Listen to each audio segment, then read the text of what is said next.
ආයුබෝවන් ශ්‍රී ලංකාව යන මේ ඩිජිටල් ගමනේ සුවිශේෂ සම්දිස්ථානයක් ගැන අද මම ඔබට කියන්නේ හරිම සතුටින් සහ ආඩම්බරයෙන්.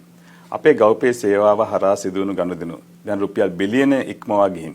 ඒ වගේම රාජ්‍ය ආයතන 200කට අධික සංඛ්‍යාවක් දැන් මේ සේවාවට සම්බන්ධ කර තිබෙනවා.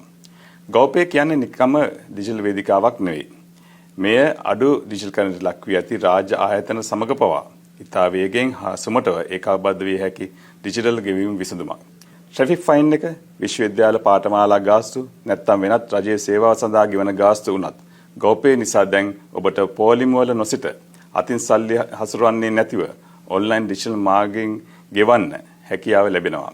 දැන් රජයේ කාර්යාලයට ගිහින් ඔබගේ වටිනා කාලය, මහන්සිය, මුදල් නාස්ති කරන්නේ නැතිව ක්ලික්ස් කීපයකින් රාජ්‍යයේ සේවාවන් සඳහා කාර්යක්ෂමව, ආරක්ෂිතව, විනිවිදභාවයෙන් ඕනෑම වෙලාවක ඕනෑම තැනක සිට ගෙවන්න ගෞපේ හරහා ඔබට හැකියාව ලැබී තියෙනවා.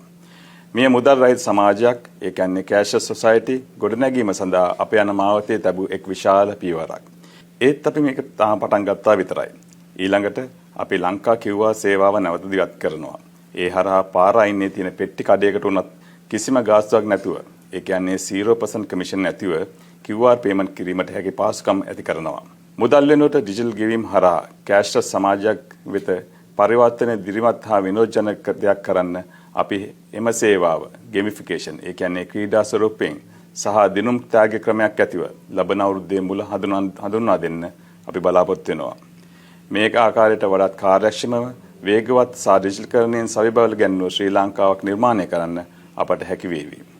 මේ අවස්ථාවේ මම කැමැති ගෞපේ සාර්ථක කර ගැනීම සඳහා දූරදර්ශී නායකත්වය ලබා දුන් ICTA හිටපු අධ්‍යක්ෂ හර්ෂ පූර්ණසිංහ මහතාට සහ ලංකාවේ ප්‍රධාන විධායක නිලධාරී චන්නද සිල්වා මහතාට මාගේ අවංක ස්තුතිය පළ කරන්න. ඩිජිටල් ශ්‍රී ලංකාවක් නිර්මාණය කිරීම සඳහා අප සියලු දෙනාම එක්ව ඉදිරියට යමු.